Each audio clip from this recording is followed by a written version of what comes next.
Team Clinton raised a staggering $143 million in August.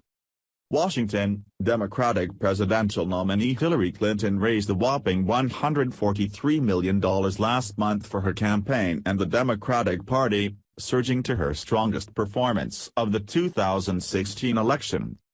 Clinton's campaign and aligned Democratic fundraising committees started September with $152 million in stockpiled cash for her general election battle with Republican Donald Trump, her campaign announced Thursday. Her aides say more than 2.3 million people donated to the campaign through the end of August. "We are heading into the final 2 months of the race with the resources we need to organize and mobilize millions of voters across the country," Clinton's campaign manager Robby Mook said in a statement. Donald Trump's divisive rhetoric continues to drive voters away from him and the Republican Party and has created new opportunities for Democrats up and down the ticket. "These resources will help us to register and turn out millions of voters to elect progressive candidates across the country." About $62 million of the total raised went directly to Clinton's campaign committee, Hillary for America, officials said. Another $81 million went to the Democratic National Committee and state parties. Trump has not yet released his August fundraising totals.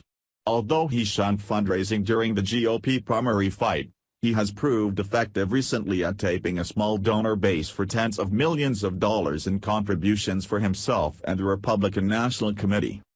Team Clinton's big haul is a sharp increase from the $90 million the former Secretary of State raised in July for her campaign and the joint fundraising committees with the DNC and state parties.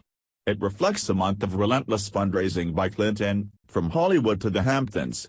She and her running mate, Virginia Senator Tim Kaine, each headlined more than 30 fundraisers in August, ranging from an evening gathering this week at Jimmy Buffett's home at which Paul McCartney performed to a Silicon Valley event last week, co-hosted by Apple CEO Tim Cook. The August cash infusion will help pay for an aggressive advertising campaign Clinton plans for the fall and the Democratic Party's Get Out the Vote efforts in key battleground states. More than half the available cash sits in the bank accounts of Democratic groups, not Clinton's campaign, and some of those contributions have been earmarked for functions not directly related to the fall campaign. For instance, one of the joint fundraising groups Clinton established with the National Democratic Party also raised money to help underwrite the party's national convention.